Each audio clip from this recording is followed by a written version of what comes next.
Oui, soyez le bienvenu dans notre deuxième audio sur le message Faites la soir. Voilà un peu, on a quand même l'image avant que le miracle s'opère. Qu'est-ce qui est arrivé? Quel genre d'enseignement que le Seigneur enseignait la foule? La Bible dit, quand il s'est rendu compte que la foule était fatiguée, il n'avait plus rien à manger.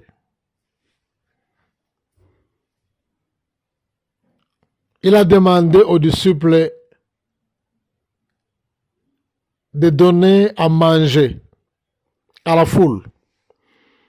Ce que je voudrais épingler ici, prêtez-moi l'attention, je vais dire des histoires qui sont tellement importantes. Suivez-moi attentivement dans notre deuxième audio. Suivez-moi attentivement. La Bible dit, dans d'autres versions, le Seigneur était ému de compassion et il a posé la question aux disciples, où est-ce qu'on trouvera la nourriture pour donner à ces gens? Et d'autres évangiles ont dit, ce sont les disciples qui sont venus auprès du Seigneur. On a dit, Seigneur, renvoyez la foule acheter la nourriture parce que ça fait 3 jours qu'ils sont avec nous. Voilà. Ce n'est pas vraiment important. Ce qui est important dans tout ce que, si vous lisez par exemple les 4 évangiles sur la multiplication des pains, vous allez vous rendre compte qu'il y a des petites différences. Chacun est en train de relater l'histoire. Vous remarquerez que non, ce n'est pas 100% de la même manière que Matthieu a parlé sur la multiplication des pains et des poissons. Jean, Luc et Marc, quand vous lisez les 4 évangiles, vous allez toujours voir la différence. Il y en a toujours, il y a des différences. Il y a d'autres qui disent que non, d'ailleurs, il y a d'autres évangiles qui disent que non, le Seigneur avait posé la question à Philippe, que non, où trouve comment vous avez, combien vous avez dans la caisse? Il était comme comment dirais-je, il était comme les secrétaires, j'appelle dire en quelque sorte, qui contrôlaient la caisse de Judas. Il a posé la question à Philippe. Philippe a dit que non, avec le pain que nous avons, nous ne saurons pas acheter une grande quantité. Et André aussi qui a ajouté un commentaire que non, voilà, il y a quelqu'un qui a du pain ici, 5 pains à 2 poissons. Donc, si vous lisez tous les 4 évangiles, vous allez voir qu'il y a toujours la différence. Les morceaux du pain qui étaient restés, d'autre part, il y en avait 12 morceaux, et d'autres évangiles ont dit qu'il y avait 7 morceaux. Voyez. Et ce qui m'a étonné ici, c'est quoi? Du fait que d'autres évangiles relatent que le désir de multiplier du pain était venu du Seigneur lui-même. La Bible dit il a eu la compassion, puisque la foule, il a dit que nous voilà, cette foule est ici, ça fait 3 jours, ils n'ont rien à manger, et achetez-les quelque chose vous-même à manger. Et il y a d'autres versions qui disent que non, ce sont les disciples qui ont allé voir le Seigneur pour implorer, afin que le Seigneur puisse faire quelque chose, en envoyer la foule à l'acheter à manger. Et d'autres disent que le Seigneur était ému de compassion. Vous allez voir cette différence-là dans 4 évangiles. On est en train de parler ça d'une manière différente. Mais ce que j'aimais, écoutez-moi très attentivement, homme de Dieu, servant de Dieu. Ce que j'ai aimé, les 4 évangiles ont le même langage. Les 4 évangiles ont le même langage. Les 4 évangiles, j'insiste encore, ont le même langage. Quand on a présenté les poissons, les 2 poissons, quand on a présenté les 5 pains, après maintenant, la Bible dit, le Seigneur a dit aux disciples, faites-la asseoir. Et après maintenant, la Bible dit, il a rendu grâce, il a prié, il a béni le pain et les poissons. Malgré que chaque évangile a relaté l'histoire de sa façon, c'est pourquoi on appelle ça évangile selon Matthieu, selon Jean, selon Marc, selon Luc. Mais quant à bénir le pain, quant à faire soir les gens, quant à bénir les poissons, ils ont parlé le même langage. Le langage, c'est quoi? La Bible dit, le Seigneur dit que non, faites-la asseoir par rangée de 50 et de 100. Et il prit les 5 pains et les 2 poissons, leva les yeux vers le ciel et prononça la prière de la bénédiction. Bien-aimés dans le Seigneur, le nez du problème, c'est quoi? Nous avons ici, je voudrais mettre l'accent, c'est quelque chose qui est important ici. Je mets l'accent. Peut-être que tu as lu ça rapidement. Tu as lu ça rapidement. Et peut-être on a lu ça, on a mal compris. Je me suis posé tant de questions. Qu'est-ce qui est arrivé d'abord? C'était d'abord faire asseoir les gens, après bénir du pain après, ou d'abord on avait béni le pain, après les gens se sont assis après. Qu'est-ce qui est arrivé avant? Dans tous les évangiles que j'ai lus, là où tout le monde se met d'accord est du fait que le Seigneur d'abord avait ordonné que les gens puissent se mettre assis sur le verre, sur, comment dirais-je, la verdure. Et quand les gens maintenant étaient assis, c'est alors qu'il a pris les 5 pains et les 2 poissons, il a rendu grâce, il a béni cela, il a prié. Il n'y a aucune personne dans les évangiles, ni Jean, ni Marc, ni Matthieu, ni Marc, avait dit que le Seigneur avait d'abord multiplié les pains et les poissons. Après avoir multiplié les poissons et les pains, après il a ordonné que les gens puissent se mettre assis sur les herbes vertes. Non. Qu'est-ce qui est arrivé après? C'est d'abord bénir ou encore se mettre assis. Les 4 évangiles se sont mis d'accord et ils ont eu le même langage. Le Seigneur avait d'abord ordonné, il a dit que il ordonna de les faire tous asseoir par groupe sur l'herbe verte. Ils s'assirent, ils ont obéi par rangée de 100 et de 50.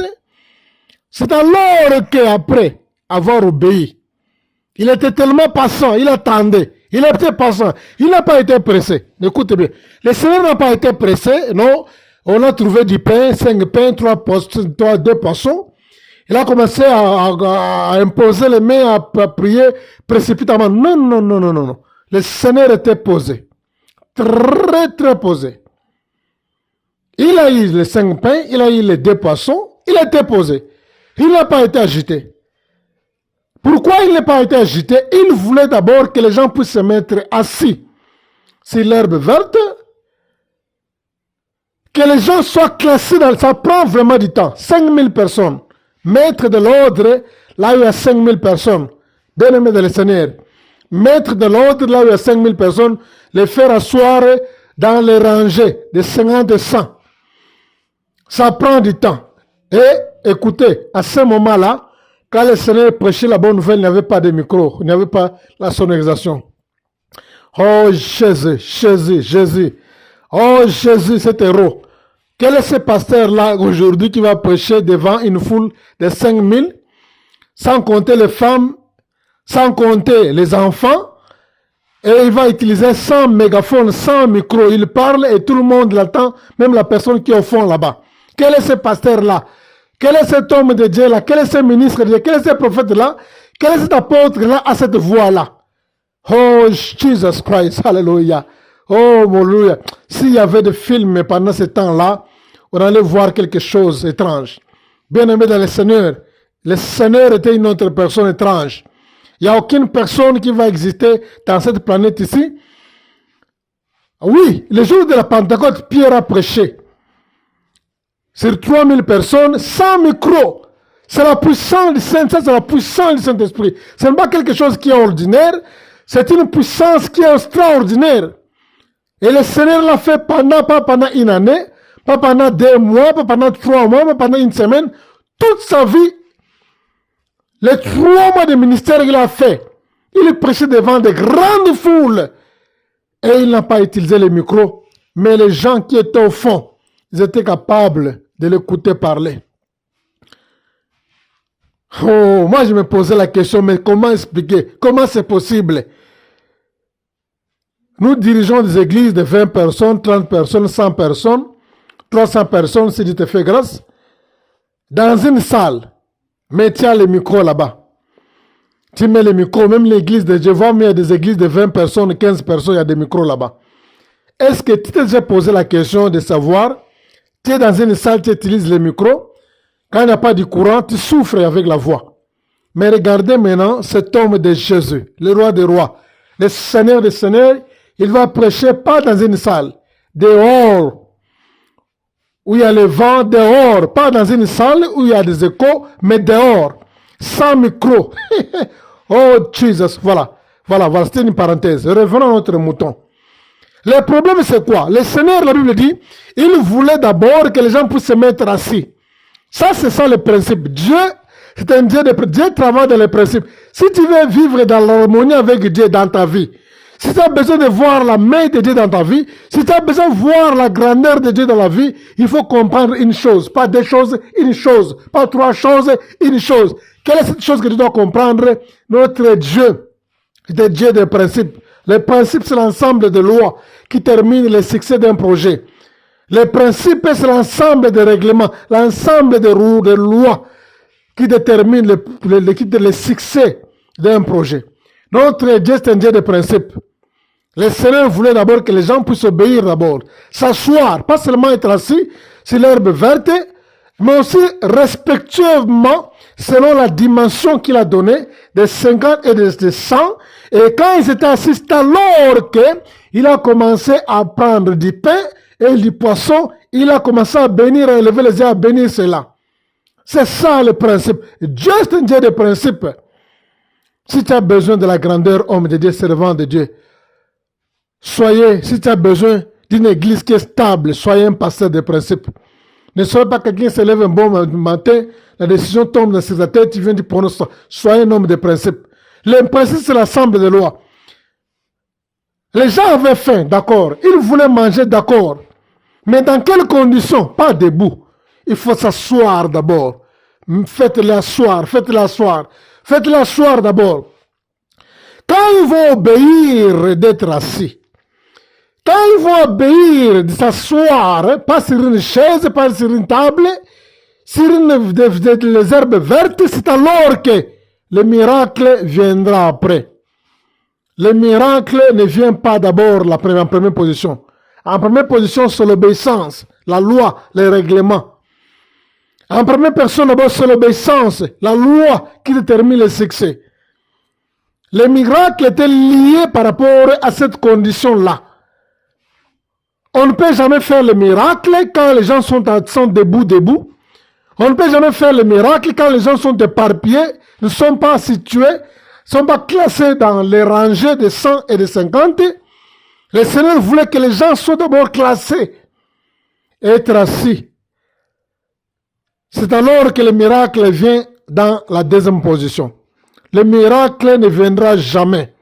Le miracle ne viendra jamais dans la première position. Le miracle de Dieu vient toujours dans la deuxième position. Pourquoi? Dans chaque promesse de Dieu dans la Bible, dans chaque parole de Dieu dans la Bible, il y a toujours une condition. C'est cette condition-là qui détermine le succès. Dieu ne peut jamais donner une prophétie dans la Bible sans condition. Chaque fois dans la vie, quand Dieu te donne une prophétie, la première question à poser, demande, Seigneur, cette prophétie est liée à quelles conditions? Quelles sont des formalités que je dois remplir pour que cela puisse avoir lieu? Soyez bénis, je continue.